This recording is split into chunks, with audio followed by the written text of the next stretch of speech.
جو لوگ گناہ کرتے ہیں وہ عنقریب اپنے کیے کی سزا پائیں گے، اور جس چیز پر اللہ کا نام نہ لیا جائے اسے مت کھاؤ کہ اس کا کھانا گناہ ہے۔ اور شیطان لوگ اپنے رفیقوں کے دلوں میں یہ بات ڈالتے ہیں کہ تم سے جھگڑا کریں، اور اگر تم لوگ ان کے کہے پر چلے تو بے شک تم بھی مشرک ہوئے۔ بھلا جو پہلے مردہ تھا پھر ہم نے اس کو زندہ کیا اور اس کے لیے روشنی کر دی جس کے ذریعے سے وہ لوگوں میں چلتا پھرتا ہے، کہیں اس شخص جیسا ہو سکتا ہے جو اندھیرے میں پڑا ہوا ہو اور اس سے نکل ہی نہ سکے؟ اسی طرح کافر جو عمل کر رہے ہیں وہ انہیں اچھے معلوم ہوتے ہیں، اور اسی طرح ہم نے ہر بستی میں بڑے بڑے مجرموں کو موقع دیا کہ اس میں مکاریاں کرتے رہیں، اور جو مکاریاں یہ کرتے ہیں ان کا نقصان انہی کو ہے اور اس سے بے خبر ہیں۔ اور جب ان کے پاس کوئی آیت آتی ہے تو کہتے ہیں کہ جس طرح کی رسالت اللہ کے پیغمبروں کو ملی ہے جب تک اسی طرح کی رسالت ہم کو نہ ملے ہم ہرگز ایمان نہیں لائیں گے۔ اس کو اللہ ہی خوب جانتا ہے کہ رسالت کا کون سا موقع ہے اور وہ اپنی پیغمبری کسے عنایت فرمائے۔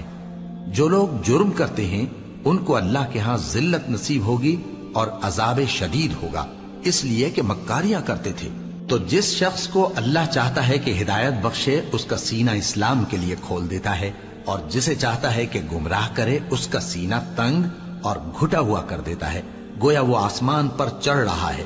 اس طرح اللہ ان لوگوں پر جو ایمان نہیں لاتے عذاب بھیجتا ہے، اور یہی تمہارے پروردگار کا سیدھا رستہ ہے۔ جو لوگ غور کرنے والے ہیں ان کے لیے ہم نے اپنی آیتیں کھول کھول کر بیان کر دی ہیں۔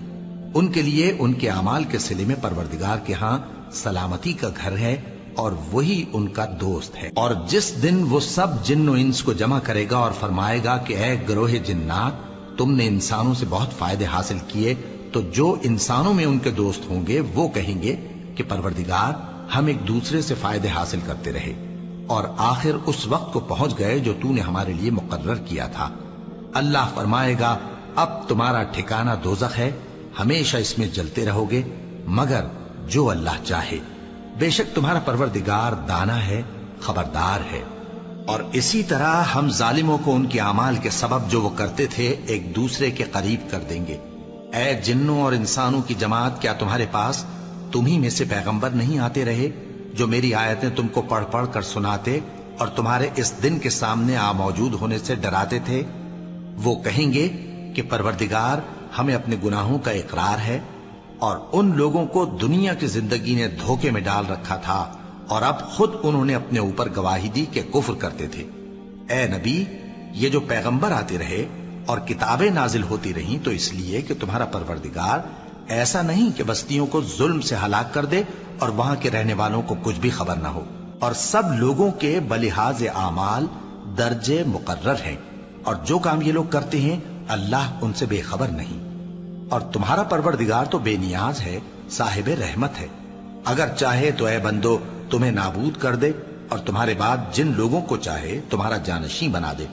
جیسا تم کو بھی دوسرے لوگوں کی نسل سے پیدا کیا ہے۔ کچھ شک نہیں کہ جو وعدہ تم سے کیا جاتا ہے وہ پورا ہونے والا ہے، اور تم اللہ کو عاجز نہیں کر سکتے۔ کہہ دو کہ لوگو تم اپنی جگہ عمل کیے جاؤ، میں اپنی جگہ عمل کیے جاتا ہوں، ان قریب تم کو معلوم ہو جائے گا کہ آخرت میں بہشت کس کا گھر ہوگا۔ کچھ شک نہیں کہ مشرک کامیاب نہیں ہوں گے، اور یہ لوگ اللہ ہی کی پیدا کی ہوئی چیزوں یعنی کھیتی اور مویشیوں میں اللہ کا بھی ایک حصہ مقرر کرتے ہیں، اور اپنے خیال باطل سے کہتے ہیں کہ یہ حصہ تو اللہ کا اور یہ ہمارے شریکوں یعنی بتوں کا۔ تو جو حصہ ان کے شریکوں کا ہوتا ہے وہ تو اللہ کی طرف نہیں جا سکتا، اور جو حصہ اللہ کا ہوتا ہے وہ ان کے شریکوں کی طرف جا سکتا ہے۔ کیا برا حکم لگاتے ہیں؟ اسی طرح بہت سے مشرکوں کو ان کے شریکوں یعنی شیطانوں نے ان کے بچوں کو جان سے مار ڈالنا اچھا کر دکھایا ہے تاکہ انہیں ہلاکت میں ڈال دیں اور ان کے دین کو ان پر خلط ملط کر دیں، اور اگر اللہ چاہتا تو وہ ایسا نہ کرتے۔ سو ان کو چھوڑ دو کہ وہ جانے اور ان کا جھوٹ